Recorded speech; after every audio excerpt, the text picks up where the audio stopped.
NES 100 is designed like a cauldron. Our goal is to put you as students inside this pot in groups of 3 or 4, turn on the flames, and watch your behaviors. This might seem cruel or unusual. That's what this video is about. You probably heard this story from Harvard. Look to your left, look to your right. One of the people next to you won't be here next year. So my question is, where do you go as students? I know at the college I went to, my roommate flunked out first semester.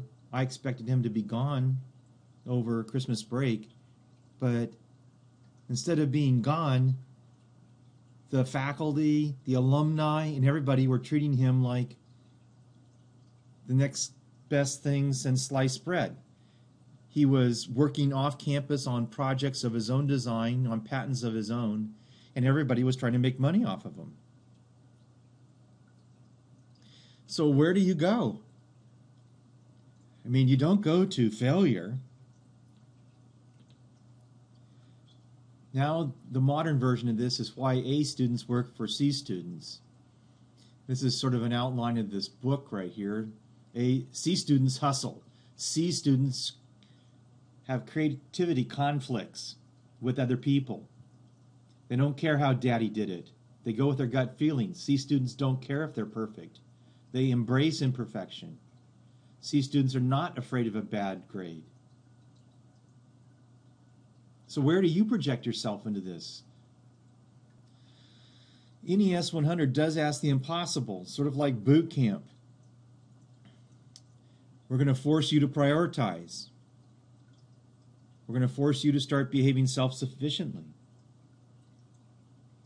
You're going to have to work not knowing and nobody around you knowing.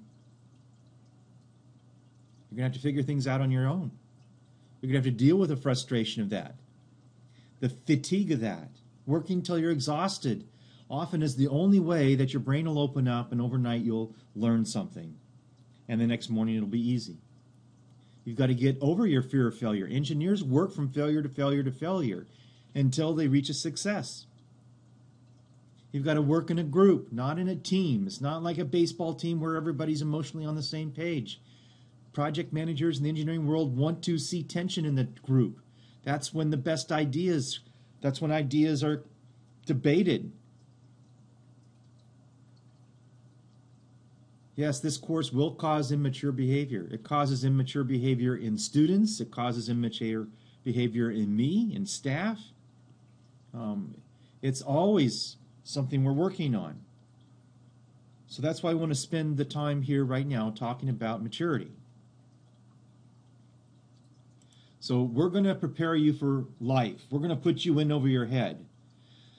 All the rest of the classes you have at college are task-based. You're going to take an exam, finish a paper, do some homework, attend a club meeting, go to practice, and if you do everything the way people expect you to, you get an A.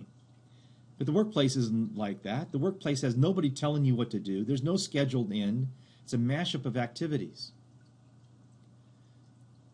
The dean of the engineering college at Lehigh University up in Pennsylvania says, traditional college curriculum waits too long to put people in over their heads. Well, we're putting you in over your head as a freshman. And here's what's going to feel like. You're going to say and start off with, I don't have time for this. You're going to say things like, well, I can learn on my own at home. Why do I need to spend money and go to a school? Teach me something. I want to learn something. I don't get this course. Or your attitude's going to be something like the bottom four. You're going to try to get somebody else to do it. You're going to develop all these coping skills. Are there tutors somewhere? Can I research the entire semester? Can I get points for this? And you just switch to the grade. You don't worry about the projects. Now, if you don't mature, here's what happens. You're going to either turn into hard to work with, or you're going to turn into a slacker. There's two basic personalities that engineers distinguish in the world. There's engineers that are very verbal and can communicate and talk, right? But they just don't want to deal with these cave dwellers. Some of these kinds of personalities over here won't talk to you until the next day. And it's not because they don't like you, it's because they can't. But they're absolutely brilliant. And if you take that free time and you say, I did nothing today, then you're going to turn into a slacker. So everybody loses. We've got to mature together.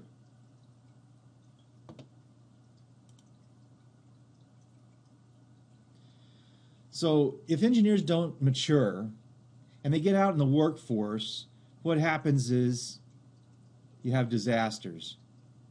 And to combat this, the engineering community has these ethics classes. It's like a philosophy class. The starting point right now is in this class. What happens if you don't mature? Well, here's what Martin Luther King said. And here's something very similar from 2,000 years ago. Now you might think, well, I am mature. And all this is doing is punishing good students. Don't think that. Don't think that you're mature. I'm not mature. I've got areas where I'm trying to mature. Don't think that you're being punished. Everybody has to forgive and be forgiven. And everybody copes. This word cope means you do things unconsciously that are not mature. You don't even know you're doing them. Everyone has to work with this. You're going to go through reviews, 4 reviews, 200 points each. It's going to be 40% of your grade. And part of this grade, this 800 points, is going to be your ability to work in a group. The secret to working in a group is just to talk, talk, talk, talk, talk. Maturing is very difficult. We're going to be talking about this every Thursday night. The science people have labs. And you dive into these deep, dark tunnels as a scientist, and you say, stay away from me. I'm in my own field of research. Technicians, on the other hand, do things over and over and over again until they become an expert. They don't work with other people. Engineers are really the only ones that are the jacks of all trades and have to work with other people. Why do they have to work with other people? Well, take 3M Corporation. They hire 42 different types of engineers, and they're constantly mixing them up in projects. And that's their secret to success. They created Scotch Guard tape, clear Scotch tape, audio tape, post-up note, masking tapes, the original duct tape. Focus on individual expectations and rewards. Individual engineers' expectations and rewards. You have to, in your group, come up with individual tasks, not group tasks. No we. There's no rewarding the group monetarily with raises in the engineering world. It's the individual. You're going to see that in this class. So your response to all this is going to be fear, because you've never done this before. Failure, you're going to fail, and you will need to be able to celebrate your failure and work from failure to failure to failure. Frustration, working yourself to exhaustion until that brilliance starts to evolve in your mind. When you see immature behavior, you're going to see it in the context of the project, in the conversations associated with the project. Your goal is to name it. That's what we're going to give you at the beginning of each of these seminars, is a immature behavior and its name.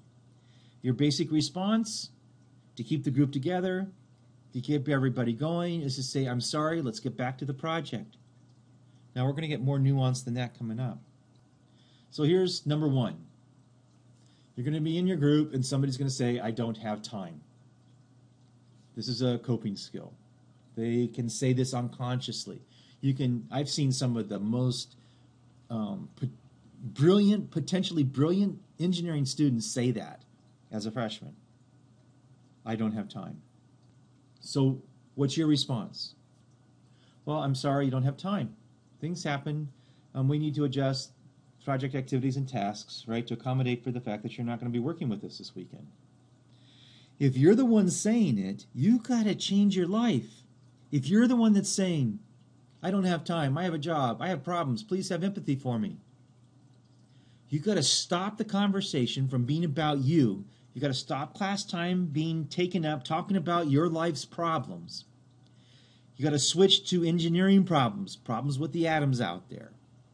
You got to start prioritizing, making lists, saying what's most important to me. Getting a C in this class is not a bad thing. Second, immature behavior is always being late, promising to show up and not showing up. So you query them. Where were you? We texted you. No response. The student then is going to start filling up all the time and all the space that the group has with words. So what do? You just go on with the project and you give this person tasks that are less and less significant. That's all you can do. Stop the conversations about them. Say, we're sorry you didn't make it. And then go on. The rest of the group gets to make decisions about people's tasks that aren't there. So if you're not there on time, if you're not there, you lose. So these are 2 examples of immature behavior. We're going to go through a couple of them each Thursday night.